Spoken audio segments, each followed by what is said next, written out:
Mahir Namur. I'm a cultural manager, a university lecturer, and existential coach and psychological counselor. I have been managing in the past 20 years an association in Turkey called European Cultural Association, which aimed to build cultural relations between Turkish and European civil societies. I'm teaching in 3 universities, and I'm combining cultural management with existential coaching.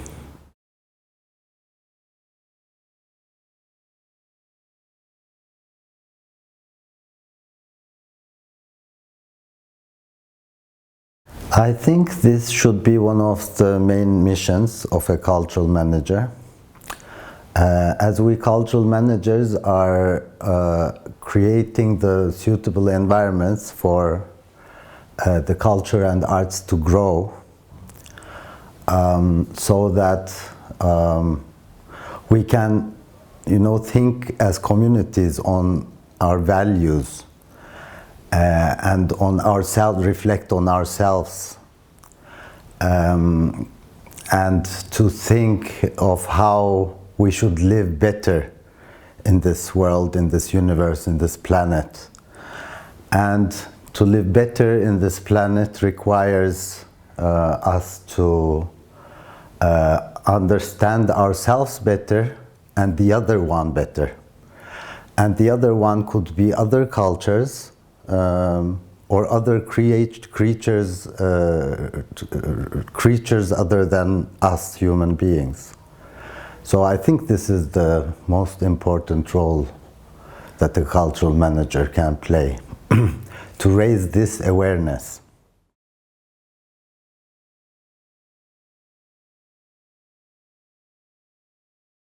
Yes, of course it is, but I think it is becoming more and more the characteristics of almost every individual in this world. As we are nowadays much more connected to each other through internet and social media.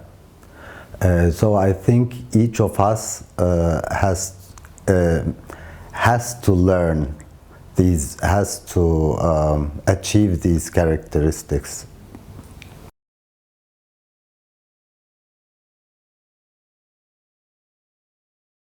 Looking at it from management point of view, yes. The possibilities of different cultural actors, cultural workers in different countries and different part of the countries are not equal, they're unbalanced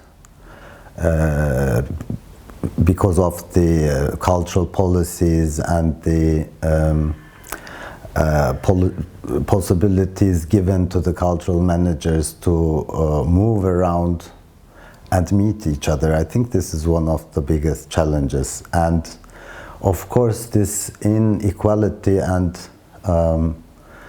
having no balance, it creates also an unequal status among the, or between the 2 sides, or among different sides, which makes one, which can cause one to feel more superior than the other.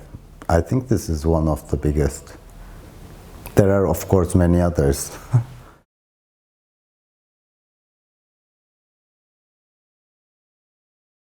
Resilience and authenticity are also important terminology of existentialism.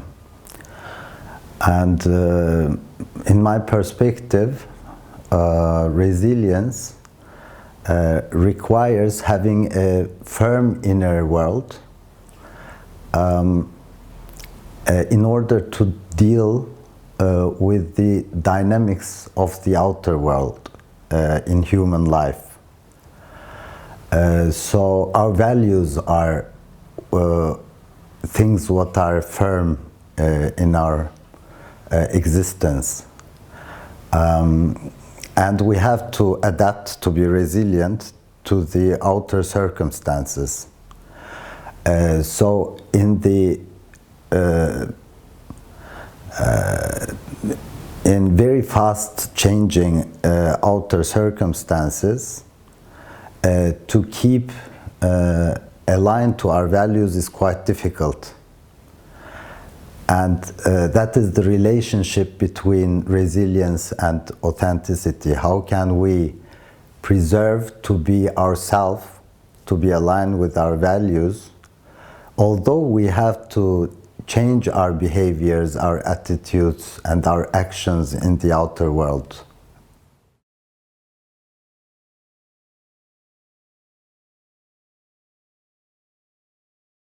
The biggest paradox of the humankind is that we want to feel our existence, our own existence, by defining the other one. And on the other side, actually we are living in the same planet and we are sharing the same ecosystem. Our struggle is one of the main struggles, is that we have a dilemma between these two. We want to be a part of a whole.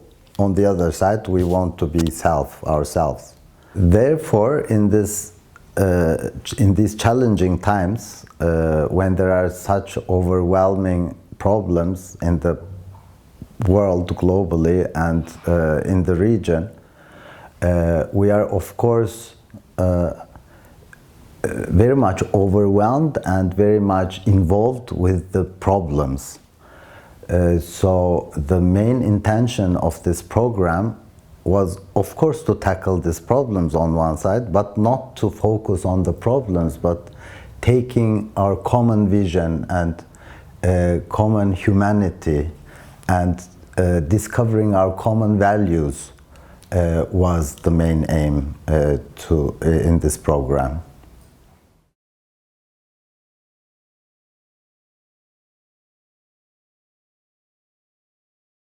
I think my advice would be to focus on our humanity, not on details and on identities, to focus on our common vision as human beings, not on differences. We have to, of course, think about strategies for problem solving, but focusing just on problems puts us away from a vision that actually helps us all. So the question is always, how can we live together in this planet?